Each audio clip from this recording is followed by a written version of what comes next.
Assalamualaikum warahmatullahi wabarakatuh. Di sini saya akan menjelaskan atau memaparkan terkait materi keseimbangan kelarutan. Kita mulai dari menyimak video berikut ini.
Oke, nah jadi dalam video itu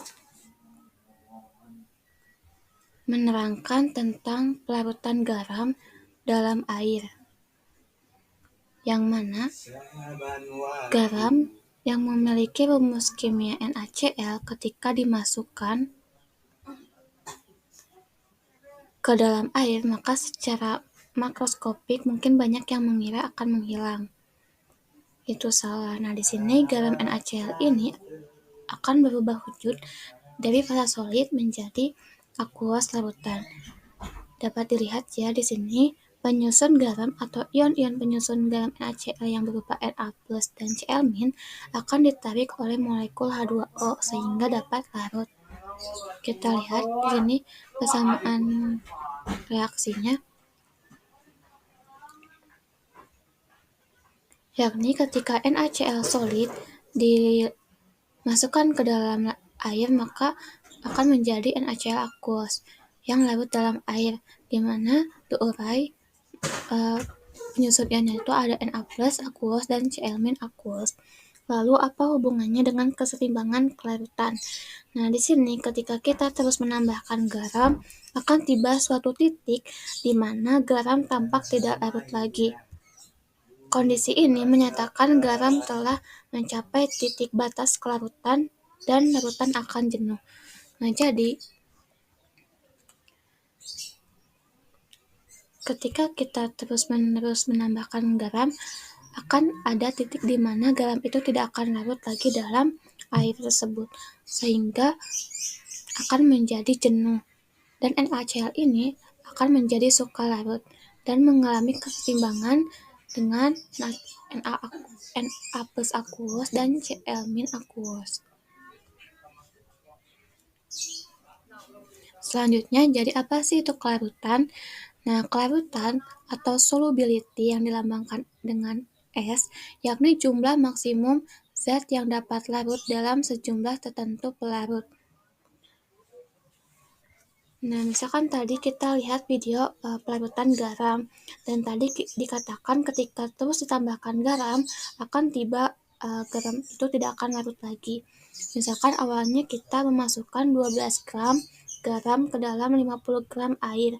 Nah, di sini ketika kita menambahkan 1 gram lagi garam, maka yang 1 gram ini tidak akan larut karena maksimumnya kan tadi 12 gram per 50 gram air. Nah, ini tuh yang dinamakan larutan jenuh karena sudah tidak dapat melarutkan garam lagi. Mungkin kalian sudah belajar terkait senyawa yang mudah larut dan senyawa yang sukar larut. Nah, contoh NaCl itu masuk ke dalam senyawa yang mudah larut. Walaupun mudah larut, namun ada batasnya. Jadi, kelarutan itu seperti batasnya jumlah maksimum yang dapat larut. Jika semakin besar nilai S-nya, maka mudah larut atau semakin tinggi batasnya. Namun, jika semakin kecil nilai S-nya, maka suka larut atau rendah batasnya. Nah, untuk senyawa-senyawa yang suka larut itu, cara menyatakan kelarutannya itu bukan lagi dengan gram dalam beberapa gram air, namun secara spesifik untuk zat yang suka larut yakni es atau kelarutan sama dengan mol per volume. Nah, di sini kan sama ya antara rumus dari kelarutan dan molaritas. Bedanya bedanya ada pada mol. Nah, untuk molaritas itu molnya mol biasa, sedangkan kelarutan itu molnya mol zat yang larut. Nah, di sini ditambahkan notes ketika ditemukan soal perhitungan yang dinyatakan kalau molnya itu dalam satuan mol, volumenya itu liter, maka masanya itu dalam gram. Lalu misalkan molnya itu dalam milimol, maka volumenya itu dalam mililiter dan masanya itu dalam miligram. Selanjutnya, apa sih itu hasil kali kelarutan? Hasil kali kelarutan atau konstanta hasil kali kelarutan yang disingkat KSP merupakan hasil kali konsentrasi molar dari ion-ion penyusunnya, di mana masing-masing dipangkatkan dengan koefisien stoikiometri di dalam persamaan kesetimbangan. Nah, di sini ada contoh senyawa yang mudah larut NaCl dan yang suka larut AgCl. Kita ke yang mudah larut dulu. Nah, coba perhatikan di situ kan tanda panahnya 1. Nah, di situ kalau senyawa yang mudah larut itu jadi mudah terurai menjadi ion-ion. Nah, di sini NaCl karena mudah larut maka terurai menjadi ion Na+ aqueous ditambah Cl-. Nah, lalu sedangkan tadi kan ketika ditambahkan terus-menerus NaCl, maka NaCl ini akan mengalami fase jenuh atau suka larut. Maka NaCl ini mengalami kesetimbangan dengan Na+ aqueous plus Cl- aqueous. Lalu, nah di sini untuk yang senyawa suka larut dalam air contohnya ada perklorida atau AgCl. Nah, di sini karena AgCl itu senyawa yang suka larut, maka dia itu mengalami kesetimbangan dengan Ag+ aqueous plus Cl- aqueous. Jadi kita bisa bedakan untuk senyawa yang mudah larut dan yang suka larut. Yang pertama dari segi panahnya. Untuk yang mudah larut itu panahnya irreversibel atau searah. Untuk yang suka larut panahnya itu reversibel atau bolak-balik. Nah, di sini untuk yang panahnya bolak-balik itu dikhususkan untuk senyawa yang suka larut atau dalam bentuk solid. Nah, untuk yang mudah larut seperti gas, liquid atau larutan, maka konstantanya itu disebutnya Kc. Nah, di sini mungkin dapat dilihat dari berbagai aspek dari definisi, rumusan umum, digunakan untuk satuan dan contoh senyawa untuk bedanya Kc dan KSP. Nah, Kc definisinya konstansa yang menunjukkan perbandingan konsentrasi zat dalam reaksi kesetimbangan umum. Sedangkan Kp itu konstanta yang menunjukkan kelarutan maksimum dari suatu senyawa ionik yang sedikit atau suka larut dalam air. Untuk rumusnya Kc itu hasil kali konsentrasi molar dari ion-ion penyusun yang dipangkatkan dalam produk dibagi dengan reaktan. Sedangkan untuk KSP ini hanya hasil kali konsentrasi molar dari ion penyusunnya yang dipangkatkan yang ada pada produk, jadi tidak dibagi dengan reaktan. Nah, tadi untuk Kc ini digunakan untuk gas, larutan, liquid, sedangkan KSP ini untuk garam atau senyawa ionik yang suka larut dalam air. Lalu satuan Kc ini tergantung persamaan reaksi, sedangkan KSP sebetulnya tidak ada satuan, tapi karena KSP itu menyinggung tentang kelarutan, maka kan tadi kelarutan itu satuannya mol per liter atau sama dengan molaritas. Nah, di sini contoh senyawa untuk Kc itu berarti berupa gas, liquid, atau larutan. Sedangkan untuk KSP itu berupa garam yang suka larut seperti perklorida, barium sulfat, dan timbal 2 iodida. Selanjutnya, bagaimana sih hubungan antara kelarutan dan hasil kelarutan? Nah, di sini digambarkan dengan contoh soal. Contoh soal yang pertama. Nah, jika kelarutan perakromat adalah S mol per liter, tentukan KSP perakromat dalam S. Nah, di sini perakromat mempunyai rumus kimianya itu Ag2CO4. Karena merupakan senyawa yang suka larut, maka mengalami kesetimbangan dengan 2 Ag plus aqueous plus CrO4 2-. Nah, di sini kelarutan perakromat itu dilambangkan dengan S. Nah, kelarutan ini prinsipnya itu seperti mol sebanding dengan koefisien. Jadi, kalau misalkan perakromat ini kelarutannya S, maka sebanding dengan ion-ion penyusunnya Ag+, maka S. Namun, karena mempunyai koefisien 2, maka dikali 2, jadi 2S. Lalu untuk CrO4 2-, maka kelarutannya S. Nah, di sini masukkan rumus KSP. Hanya hasil kali konsentrasi ion-ion penyusun yang dipangkatkan dalam produknya saja. Jadi, konsentrasi Ag plus pangkat 2 dikali konsentrasi CrO4 2-. Kita masukkan kelarutannya. Untuk Ag plus itu kan 2S, dipangkatkan 2, dan untuk CrO4 2- itu S, sehingga 2S pangkat 2 itu 4S pangkat 2 dikali S sama dengan 4S pangkat 3. Kita contoh yang kedua. Nah, di sini jika kelarutan aluminium hidroksida adalah S mol per liter, tentukan KSP aluminium hidroksida dalam S. Nah, di sini sama kayak tadi pengerjaannya.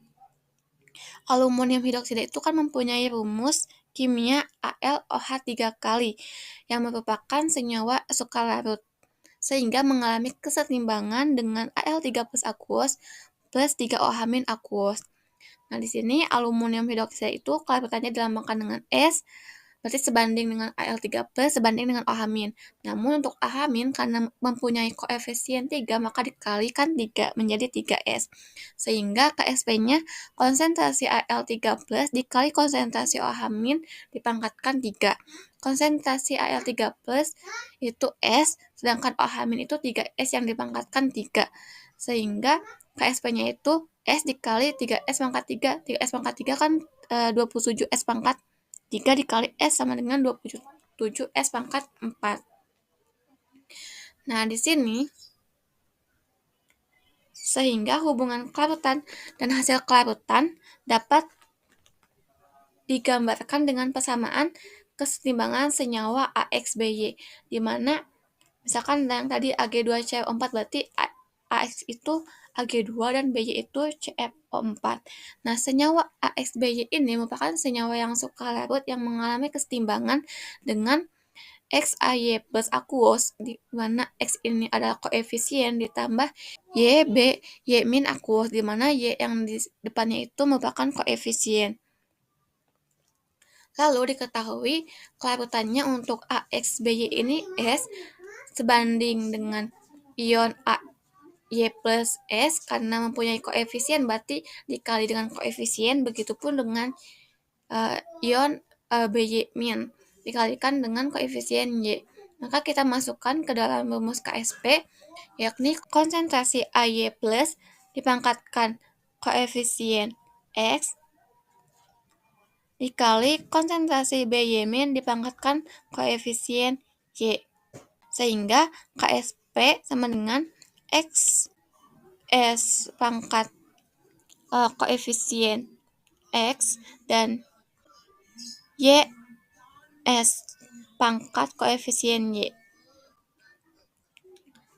Sehingga menjadi X pangkat X, Y pangkat Y, S pangkat X tambah Y.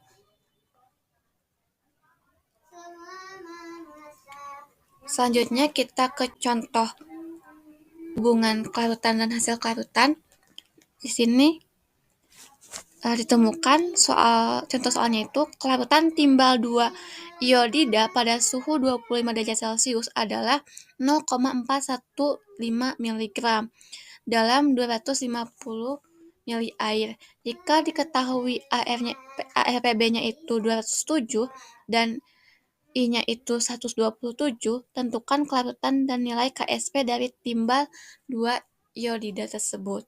Nah, di sini jangan lupa untuk diketahui, ditanyakan, dan dijawab. Diketahuinya itu kan tadi ada suhu 25 derajat Celcius, lalu ada massa zat yang larut yakni 0,41 mg, dan volumenya itu 250 mili air.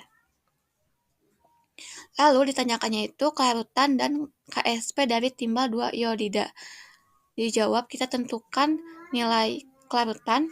Nah, di sini karena kita mengetahui hanya volume dan massa zat yang larut, maka kita cari dulu mol zat yang larut dengan menggunakan rumus massa zat yang larut sama dengan mol zat yang larut dikali massa molar. Nah, sebetulnya mungkin kebanyakan menggunakan MR, yaitu massa relatif.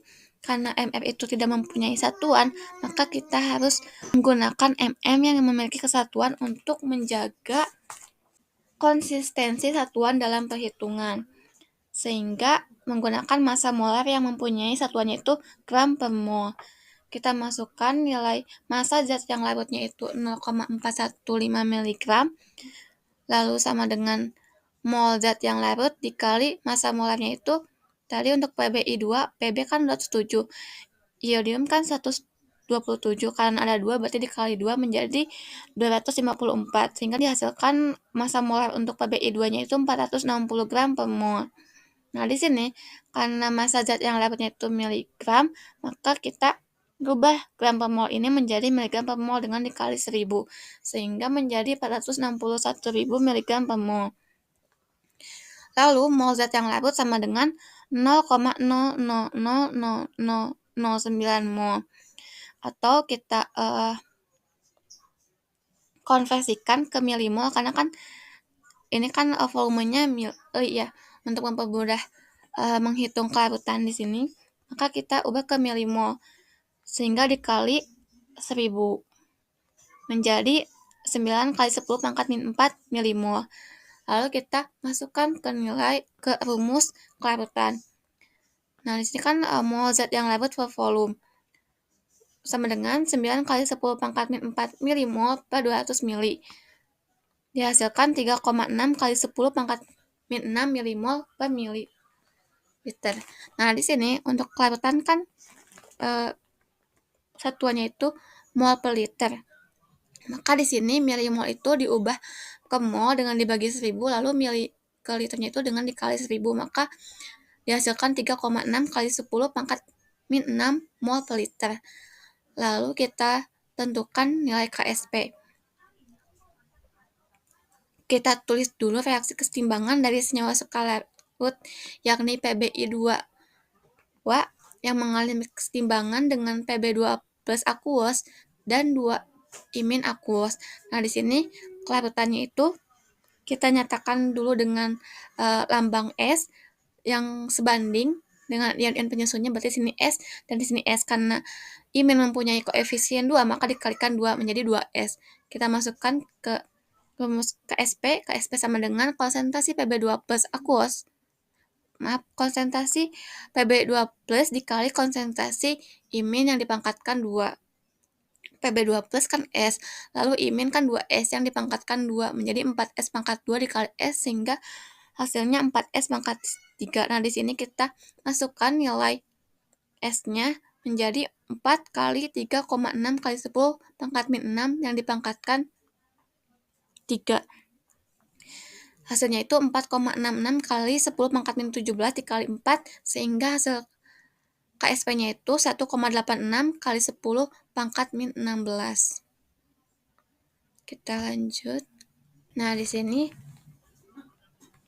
ada faktor-faktor yang mempengaruhi kelarutan. Ada 5 faktor. Yang pertama itu ada suhu, kedua jenis pelarut, ketiga pembentukan ion kompleks, keempat pH, dan kelima ion senama. Yang pertama kita bahas dulu suhu. Nah, di sini semakin tinggi suhu, semakin tinggi kelarutannya dan sebaliknya. Jadi kita misalkan kita melarutkan gula dalam air panas dan gula dalam air biasa, maka akan lebih cepat larutnya itu dalam air panas karena kan suhunya tinggi sehingga semakin tinggi juga kelarutannya. Lalu yang kedua ada jenis pelarut. Nah, di sini senyawa polar mudah larut dengan pelarut polar dan senyawa non-polar mudah larut dengan pelarut non-polar yang sesuai dengan prinsip like dissolve like, di mana zat yang memiliki kepolaran yang sama akan saling melarutkan. Contohnya nih, untuk senyawa polar itu ada gula yang larut dalam pelarut polar air. Lalu untuk yang senyawa non-polar itu misalkan tadi ada iodida, yakni I2, dan pelarut polarnya itu ada CCl4, misalkan karbon tetraklorida yang akan melarutkan I2. Nah, di sini untuk kasus yang tidak melarutkan berarti senyawa polar dengan senyawa polar dengan pelarut non-polar atau sebaliknya senyawa non-polar dengan pelarut polar. Misalkan senyawa polarnya itu ada gula dan pelarut non-polarnya itu misalkan minyak, sehingga tidak akan larut atau tidak akan melarutkan gula. Nah, yang ketiga ada pembentukan ion kompleks. Nah, di sini kelarutan dari garam yang suka larut dapat ditingkatkan dengan cara mengubah salah satu ionnya menjadi ion kompleks yang mudah larut. Nah, namun di sini pembahasan tentang ion kompleks belum lebih mendalam karena mungkin akan dipelajari di kelas 12, sehingga di sini disinggung sedikit saja. Kemudian kita beralih ke pH. Nah, di sini ada dua keadaan dalam kondisi asam dan kondisi basa.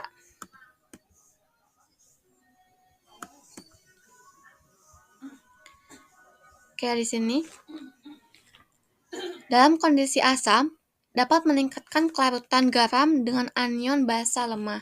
Jika garam mengandung anion dari asam lemah, misalnya itu ada CO32-, OH-, F- atau PO43-, maka dalam kondisi asam, ion H+ akan bereaksi dengan anion tersebut dan membentuk asam lemah yang tidak terionisasi, sehingga kesetimbangan bergeser ke kanan atau meningkatkan kelarutan.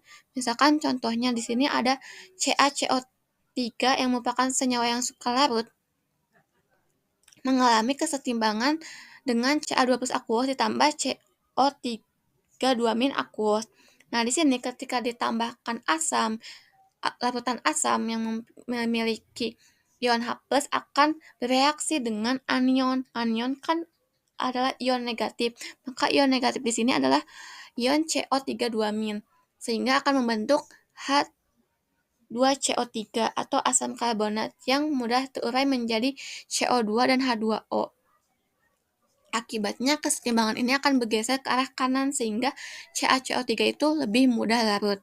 Selanjutnya dalam kondisi basa atau pH tinggi yang dapat meningkatkan kelarutan garam dengan kation basa lemah. Nah, di sini jika garam mengandung kation dari basa lemah, misalnya ada Fe2+, Al2+, dan Zn2+, maka dalam kondisi basa, ion OH- ini akan bereaksi dengan kation tersebut dan membentuk endapan hidroksida yang tidak larut, sehingga kesetimbangan bergeser ke kiri atau menurunkan kelarutan. Nah, di sini contohnya FeOH 3 kali yang merupakan senyawa yang suka larut mengalami kesetimbangan dengan Fe3+ aqueous plus 3 OH- aqueous. Nah, ketika kita menambahkan larutan basa yang mengandung OH-, maka ion OH- ini akan bereaksi dengan kation. Kation itu ion positif. Nah, di sini kan ion positifnya itu Fe3+, maka akan menjadi FeOH 3 kali. Sehingga lebih banyak endapan senyawa yang suka larut. Ini berarti kelarutan FeOH3 menurun dalam kondisi basa. Dan yang terakhir ada ion senama. Adanya ion senama akan mengakibatkan kelarutan suatu senyawa berkurang karena menggeser reaksi kesetimbangan ke kiri. Adanya ion senama tidak mengubah nilai Ksp. Kita bahas lebih lanjut terkait pH dan ion senama dengan contoh soal. Nah, di sini Contoh soal terkait pengaruh pH. Diketahui larutan jenuh XOH2 kali memiliki pH 9, tentukan kelarutan basa tersebut dalam larutan yang memiliki pH 12. Kita tulis dulu diketahuinya itu larutan jenuh XOH2 kali dengan pH 9, yang ditanyakan itu kelarutan XOH2 dalam pH 12. Nah, kita tulis dulu reaksi kesetimbangan dari senyawa suka larut XOH2 mengalami kesetimbangan dengan X2 plus aquos plus 2 OH- aquos. Nah, karena di sini basa, maka kita cari dulu konsentrasi OH- dalam pH 9. Rumusnya POH sama dengan 14 dikurangi pH. POH sama dengan 14 dikurangi pH-nya itu kan 9, sama dengan 5. Konsentrasi OH- sama dengan 10 pangkat min POH. Jadi 10 pangkat min 5. Nah, di sini kita masukkan ke dalam persamaan reaksi tadi, maka OH- dengan koefisien 2 itu memiliki konsentrasi 10 pangkat min 5. Nah, kita sebandingkan dengan yang X2 plus dan senyawa sukalarut atau larutan jenuhnya. Maka karena ini koefisiennya 2, maka 1/2 kali 10 pangkat min 5 menjadi 0,5 kali 10 pangkat min 5. Ini juga sebanding, karena koefisiennya 1 dan ini koefisiennya 2, maka 1/2 dikali 10 pangkat min 5 menjadi 0,5 kali 10 pangkat min 5. Lalu kita tulis KSP-nya. Di sini KSP sama dengan konsentrasi X2 plus dikali konsentrasi OH- pangkat 2, karena kan koefisiennya itu 2. Kita masukkan nilai X2 plus yakni 0,5 kali 10 pangkat min 5 dikali 10 pangkat min 5 dipangkatkan 2. 10 pangkat min 5 dipangkatkan 2 sama dengan 1 kali 10 pangkat min 10 dikalikan 0,5 kali 10 pangkat min 5, jadi KSP-nya itu 5 kali 10 pangkat min 16. Selanjutnya kita tentukan konsentrasi OH- dalam pH 12 dan kelarutannya itu belum diketahui, sehingga kita misalkan di sini menggunakan S aksen. Nah, untuk larutan jenuh XOH2 mengalami kesetimbangan dengan X2 plus aquos plus 2 OH- aquos. Di sini X aksen sebanding dengan S aksen. Nah, di sini karena mempunyai 2 koefisiennya, sehingga dikali 2 menjadi 2 S aksen. Nah, sini pOH-nya itu 14 kurangi pH, 14 kurangi 12 sama dengan 2, konsentrasi OH- sama dengan 10 pangkat min pOH sama dengan 10 pangkat min 2, sehingga KSP-nya itu konsentrasi X2 plus dikali konsentrasi OH- dipangkatkan 2. Kita masukkan KSP-nya itu tadi kan 5 kali 10 pangkat min 16, lalu untuk konsentrasinya kita masukkan X2 plus S aksen. Nah, untuk OH- di sini ada pengaruh ion senama dari OH- yang dari senyawa sukalarut dan OH- yang ada pada pH 12. Maka kita masukkan yang 10 pangkat min 2 dan ditambah 2 S aksen. Nah, di sini 2 S aksen ini nilainya itu akan lebih kecil dari 10 pangkat min 2, sehingga diabaikan saja menjadi 10 pangkat min 2 dipangkatkan 2. Sehingga ditemukan X aksennya itu 5 kali 10 pangkat min 12 mol per liter. Baik, kita lanjutkan ke contoh soal pengaruh ion senama. Nah, di sini soalnya itu diketahui KSP PbI2 sama dengan C kali 10 pangkat min 9. Tentukan kelarutan PbI2 dalam air murni larutan kalium ioda 0,2 molar, larutan PbNO3 2 kali 0,1 molar. Yang pertama kita tentukan dulu dalam air murni. Nah, di sini PbI2 itu merupakan senyawa yang suka larut, maka kita tulis dulu reaksi kesetimbangan. PbI2 solid mengalami kesetimbangan dengan Pb2 plus aquos plus 2 imin aquos. Nah, di sini kita nyatakan dulu kelarutannya itu dengan S. Jadi PbI2 dinyatakan dengan S banding dengan PbI2 plus S, dan 2 imin karena koefisiennya 2 berarti 2 kali S. Lalu kita tulis KSP-nya. KSP sama dengan konsentrasi Pb2 plus dikali konsentrasi imin pangkat 2. Nah, di sini KSP-nya kan udah diketahui, maka kita turunkan atau masukkan ke dalam perhitungan.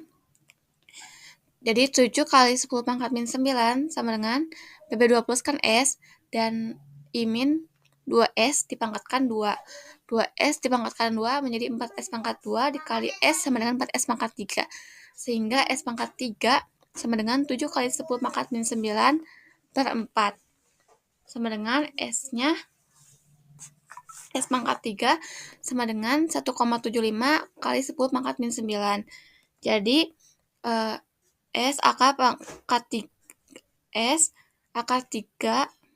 untuk 1,75 kali 10 pangkat min 9 sama dengan 1,2 kali 10 min 3 mol per liter. Nah, di sini kita cari dalam larutan kalium iodida 0,2 molar. Kita tuliskan dulu reaksi dari larutan kalium ioda karena merupakan senyawa yang mudah larut, maka kalium iodanya ini terurai menjadi K plus aqueous plus imin aqueous, yang dimana untuk konsentrasinya itu mempunyai nilai 0,2 molar, maka sebanding untuk K plusnya itu 0,2 molar dan iminnya itu 0,2 molar. Lalu kita tulis lagi reaksi kesetimbangan dari senyawa yang suka larut yakni PbI2 mengalami kesetimbangan dengan Pb2 plus aqueous plus 2 imin aqueous. Lalu kita tulis KSP-nya. KSP sama dengan konsentrasi Pb2 plus dikali konsentrasi imin yang dipangkatkan 2 karena mempunyai koefisien 2. Kita masukkan nilai KSP-nya tadi kan 7 kali 10 pangkat min 9 dikali S aksen Pb, ini kan Pb2 plus mempunyai nilai X aksen dan imin. Nah, di sini pengaruh ion senamanya itu karena yang mempunyai ion senama adalah imin dari kalium ioda dan imin dari PbI2 sehingga ditambahkan. Jadi 2S aksen ditambah 0,2 dipangkatkan dengan 2. Lalu, karena 2S aksen ini nilainya akan lebih kecil dari 0,2, maka diabaikan saja.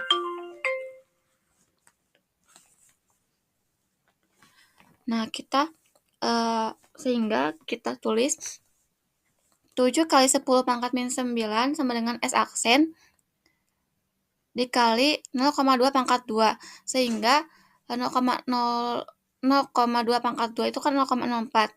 Sehingga S aksennya itu 7 dikali 10 pangkat min 9 per 0,04. Diketahui S aksennya itu 1,75 kali 10 pangkat min 7 molar atau mol per liter.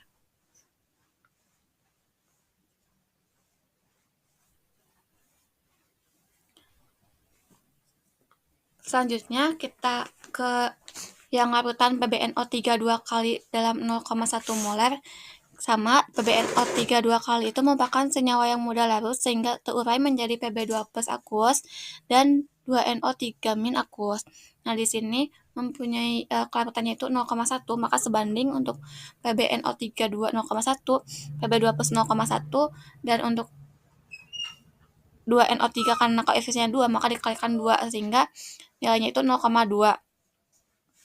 Lalu kita tulis reaksi dari senyawa yang suka larutnya itu PbI2 mengalami kesetimbangan dengan Pb2 plus aqueous plus 2 min aqueous.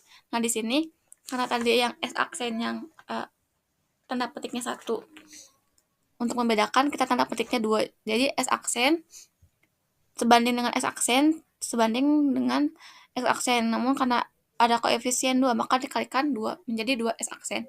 Kita masukkan ke dalam rumus KSP sama kayak tadi ya, yang di kalium ioda.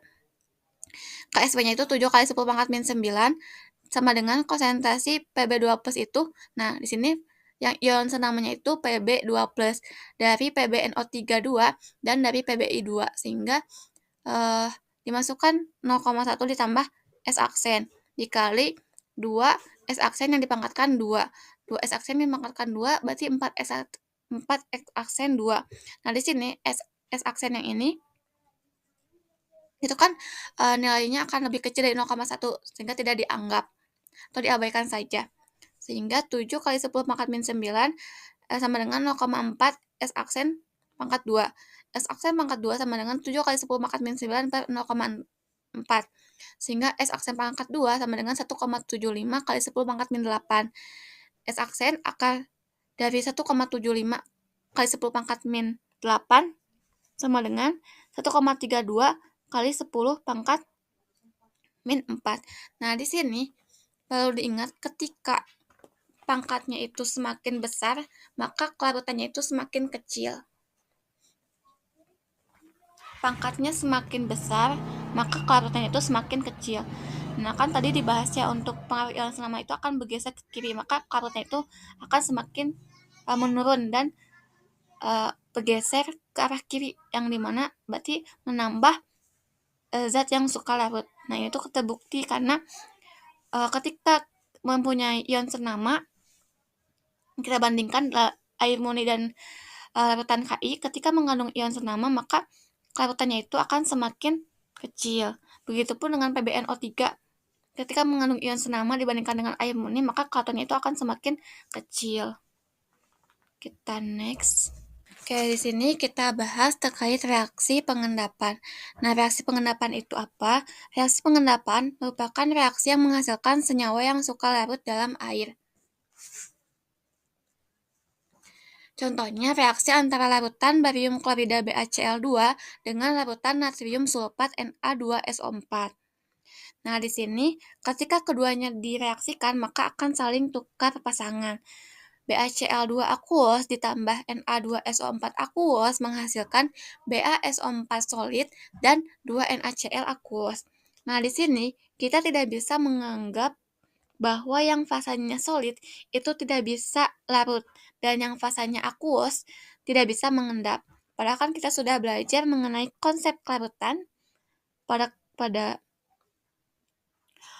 di awal-awal. Masih ingat terkait kelarutan itu apa? Jadi kan kelarutan itu maksimum zat yang dapat larut dalam sejumlah pelarut tertentu. Nah, yang membedakan senyawa yang suka larut dan yang mudah larut itu pada kelarutannya.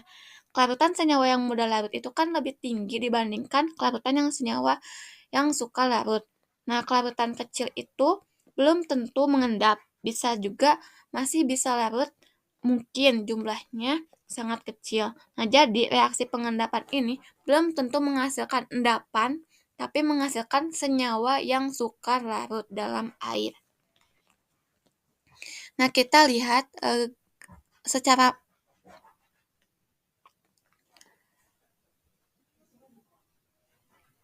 mikroskopik terkait gambaran larutan. Nah, di sini ada namanya larutan, ada yang namanya suspensi, yaitu partikel yang belum sepenuhnya larut dalam air. Ada yang namanya supernatant, yaitu cairan yang terdapat di atas endapan dan endapan. Lalu, nah, selanjutnya bagaimana sih mengetahui apakah dari reaksi tersebut sudah terbentuk endapan atau belum?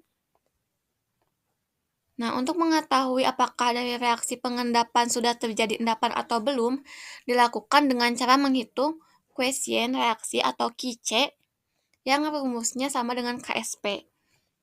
Jadi yang pertama, jika Q-C-nya itu lebih kecil dari KSP, belum terbentuk endapan. Kan tadi rumusnya sama ya, untuk Q-C sama dengan KSP.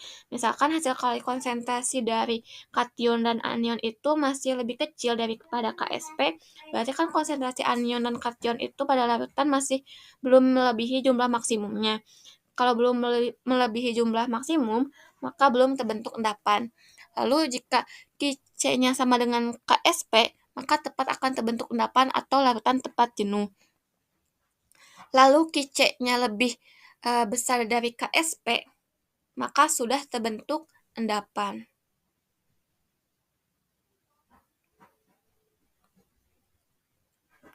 Nah, di sini jika sudah terbentuk endapan, bagaimana kita mengetahui berapa banyak endapan itu terbentuk? Nah, untuk mengetahui berapa banyak endapan itu terbentuk, maka menggunakan persamaan massa endapan sama dengan massa zat yang terbentuk sisanya dikurangi massa zat yang larut. Nah, sebelum itu pasti akan menghitung mol endapan sama dengan mol zat yang terbentuk atau sisa dikurangi mol zat yang larut. Kita langsung ke contoh soal. Contoh soal yang pertama di sini, kelarutan. Oke, di sini contoh soal yang pertama, ke dalam 100 ml larutan natrium sulfat 0,005 molar ditambahkan 100 ml larutan barium klorida 0,002 molar. Jika KSP BaSO4 1,1 kali 10 pangkat min 10, apakah sudah terbentuk endapan? Jika iya, berapa massa endapan yang terbentuk? Nah, di sini diketahui juga AF untuk bariumnya itu 137,5, untuk sulfurnya itu 32. Maaf, untuk sulfurnya itu 32 dan untuk oksigennya itu 16. Nah, sini kita tulis dulu diketahui, ditanyakan, dan dijawab. Diketahui larutan natrium sulfat 0,005 molar 100 ml, larutan barium klorida 0,002 molar 100 ml, dan KSP ASO4-nya itu 1,1 kali 10 pangkat min 10. Ditanyakannya itu terbentuk endapankah dan berapa massa endapannya. Kita jawab, pertama kita tuliskan reaksi antara kedua larutan tersebut. Tadi kan ada larutan natrium sulfat, berarti Na2SO4 aqueous, direaksikan dengan larutan barium klorida, berarti BaCl aqueous menghasilkan BaSO4 solid plus 2NaCl aqueous. Nah, di sini kita cari dulu mol dari Na2SO4 dan mol dari BaCl2 dengan rumus molaritas per volume. Untuk Na2SO4, molaritasnya itu kan 0,005 molar dan volumenya itu 100 ml. Nah, di sini kan molar itu rumusnya mol per liter, maka untuk volumenya itu dikonversikan ke liter, maka 100 ml dibagi 1000 menjadi 0,1 liter, sehingga untuk mol Na2SO4-nya itu 5 kali 10 pangkat min 4 mol. Lalu kita cari mol dari BaCl2. Nah, di sini rumusnya sama, kita masukkan molaritasnya itu 0,002 molar kali volumenya itu 100 ml. Kita ubah dulu ke liter menjadi 0,1 liter. Sehingga mol BaCl2-nya itu 2 kali 10 pangkat min 4. Kita tuliskan kedua mol itu dalam mula-mula.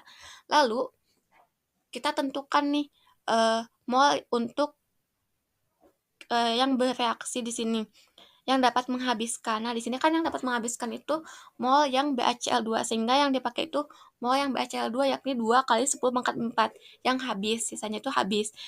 Nah, untuk yang Na2SO4 sisanya 3 kali 10 pangkat min 4, dan untuk BaSO4 sisanya 2 kali 10 pangkat min 4, 2NaCl sisanya 2 kali 10 pangkat min 4. Selanjutnya kita tulis reaksi kesetimbangan dari senyawa yang suka larut BaSO4 mengalami kesetimbangan dengan Ba2 plus aqueous plus SO4 2- aqueous. Nah, di sini kan kita tidak mengetahui kelarutan dari BaSO4.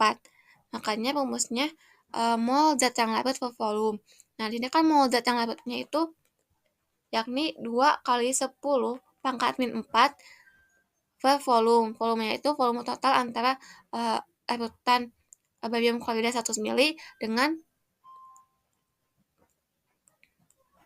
natrium sulfat 100 ml, sehingga volume totalnya itu 200 ml yang diubah ke liter menjadi 0,2, sehingga didapatkan kelarutan untuk BaSO4-nya itu 0,001 mol per liter. Nah, mol kelarutan ini kan sebanding ya. Sehingga yang Ba2+ ini 0,001 dan SO42- ini 0,001 juga. Nah, di sini kita untuk menentukan endapannya, kita tentukan dulu nilai QC yang sama rumusnya dengan KSP. Berarti QC sama dengan konsentrasi Ba2+ dikali konsentrasi SO42-. Nah, Ba2+ kan nilainya 0,001 dan SO42- nilainya itu 0,001. Maka dikalikan, didapat hasilnya itu QC sama dengan 1 kali 10 pangkat min 6. Nah, di sini nilai QC itu lebih besar dibandingkan dengan nilai KSP, sehingga sudah terbentuk endapan. Lalu, massa endapannya berapa? Nah, di sini kita tulis reaksi kesetimbangan dari senyawa suka larutnya yaitu BaSO4 mengalami kesetimbangan dengan Ba2+ aqueous plus SO42- aqueous. Kita masukkan ke larutannya. Misalkan di sini dinamakan dengan S untuk Ba2+ dengan S dan SO42- dengan S. Lalu kita masukkan KSP-nya. Konsentrasi Ba2+ dikali konsentrasi SO42-. Masukkan nilai KSP-nya tadi 1 kali 10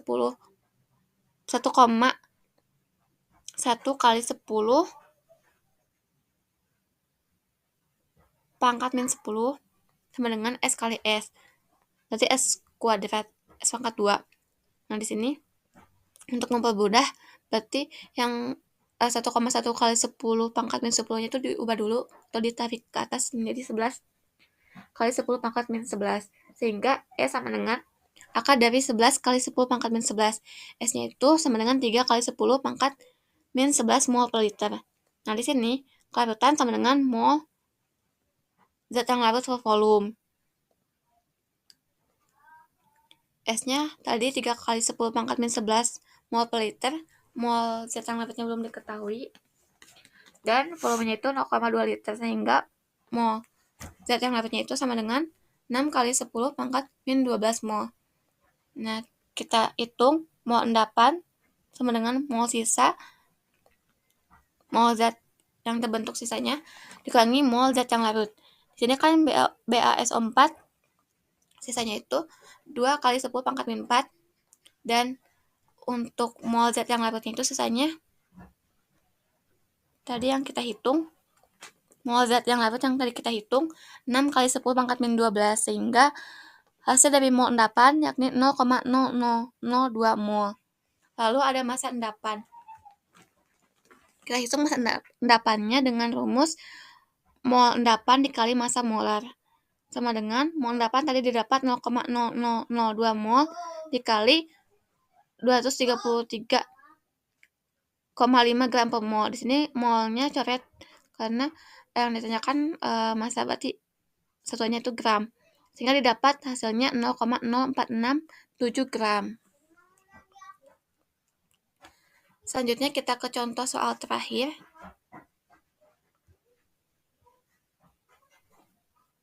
Nah, di sini soalnya kelarutan kalsium fluorida atau CaF2 dalam 1 liter air murni adalah 3,2 mg.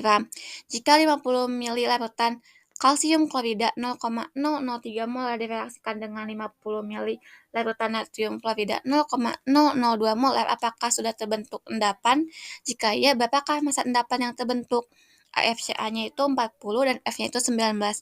Kita tuliskan diketahui, ditanyakan, dan dijawab. Nah, di sini kan bedanya yang diketahuinya itu massa dari zat yang larutnya itu 3,2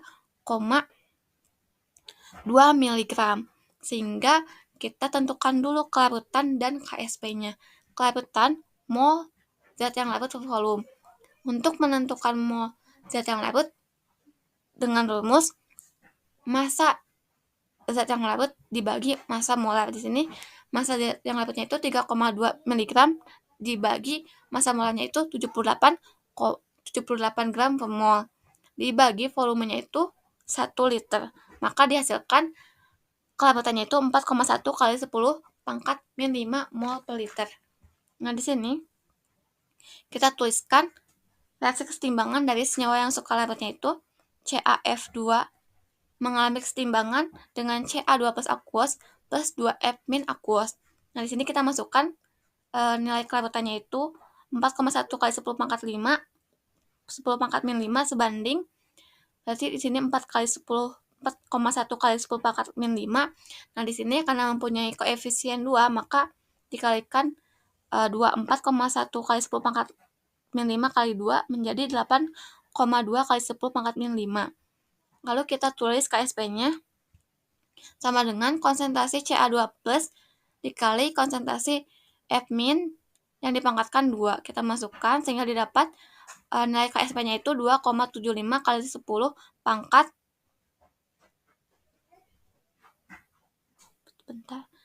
min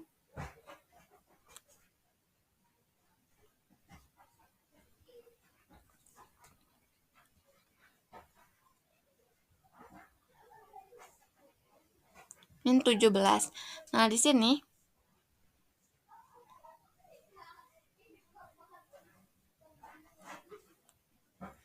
kita tulis reaksi pengendapan dari kedua larutan yang dicampurkan. Nah, di sini reaksi pengendapannya itu antara CaCl2 aquos ditambah 2NaF aquos menghasilkan CaF2 solid ditambah 2NaCl aquos. Berarti kita cari dulu mol untuk mula-mulanya dari CaCl2 dan dari NaF. Nah, di sini diketahui untuk mol yang CaCl2-nya itu 1,5 kali 10 pangkat min 4 mol, dan untuk NaF-nya itu 1 kali 10 pangkat min 4 mol.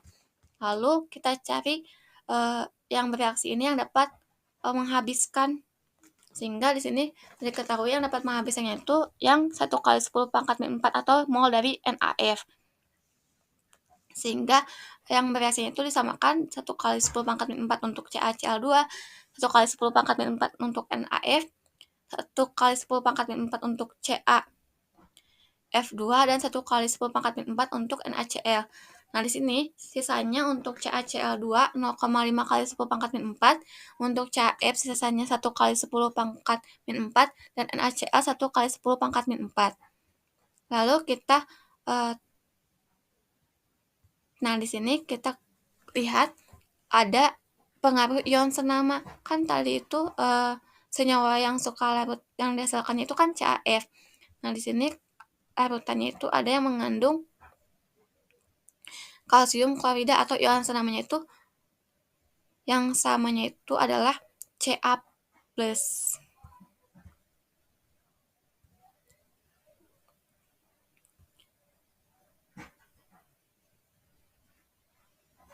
Ca2+. Sehingga kita tulis di sini berarti CaCl2, larutan CaCl2 yang mudah larut teruraikan menjadi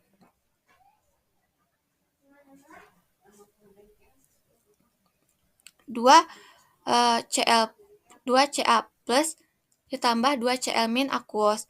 Nah, di sini kita tulis molnya, kita cari dulu konsentrasi dari Cl2, berarti mol zat yang larut sisanya itu 0,5 kali 10 pangkat min 4 dibagi volume dari volume total, jadi 100 ml, sehingga dihasilkan kelarutannya itu 5 kali 10 pangkat min 4 mol per liter. Ini kan sebanding ya, Ca plusnya itu, Ca2 plusnya itu 5 kali 10 pangkat min 4, dan 2 Cl-nya itu dikali 2 karena koefisiennya itu 2.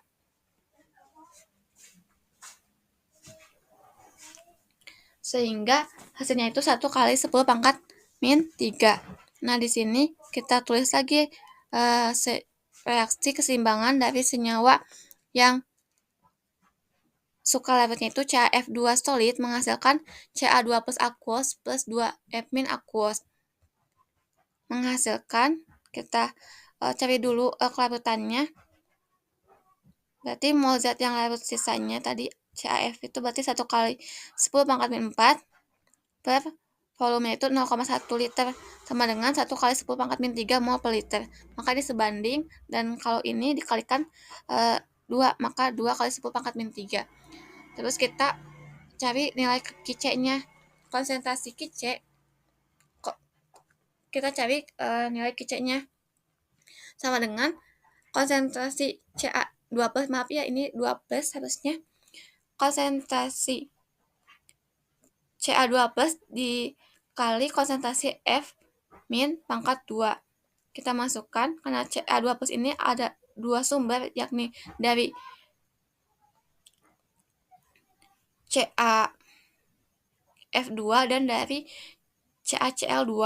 Sehingga 5 kali 10 pangkat min 4 ditambah 1 kali 10 pangkat min 3 dikali 2 kali 10 pangkat min 3 pangkat 2. Sehingga KC-nya itu 6 kali 10 pangkat min 9. Nah, KC-nya kan 6 kali 10 pangkat min 9. Kalau ke SP-nya itu kan 2 kali 75 kali 10 pangkat min 13. Maka KC-nya itu lebih besar dari KSP dan sudah terbentuk endapan. Kita hitung lagi masa endapannya berapa. Kita tulis lagi reaksi keseimbangan senyawa suka larut dari CaF2 menghasilkan Ca2+ aquos plus 2F- aquos. Di sini kita misalkan dengan X-aksen sebanding dengan X-aksen sebanding dengan X-aksen, karena koefisiennya 2, maka dikalikan 2. Jadi 2S aksen. Lalu di sini KSP-nya itu konsentrasi Ca2+ dikali konsentrasi F- pangkat 2. Kita masukkan saja nilainya dan diperoleh nilai S-nya itu sama dengan 4,69 kali 10 pangkat min 5. Nah, untuk mengetahui masa endapan, kita cari dulu mol zat yang larut, lalu mol endapan. Nah, untuk mol zat yang larutnya itu seperti sebelumnya rumusnya, dan diketahui mol zat yang larutnya itu 4,69 kali 10 pangkat min 6. Untuk mol endapan, berarti mol sisa dikurangi mol larutan, mol zat yang larut, mol sisa kan 1 kali 10 pangkat min 4. Dan untuk mol zat yang larutnya itu 4,69 kali 10 pangkat min 6 dikurangi. Sehingga hasilnya 5,31 kali 10 pangkat min 5 mol. Sehingga massa endapannya itu 5,31 kali 10 pangkat min 5 mol dikali 78 gram per mol, sama dengan 4,1 kali 10 min 3 gram. Jadi demikianlah penjelasan terkait materi keseimbangan kelarutan. Semoga dapat dipahami dan dapat dipelajari lebih mendalam kembali dengan melihat ulang video tayangan ini, dan mungkin bisa ditambahkan dengan referensi dari sumber lain. Terima kasih atas perhatiannya. Wassalamualaikum warahmatullahi wabarakatuh.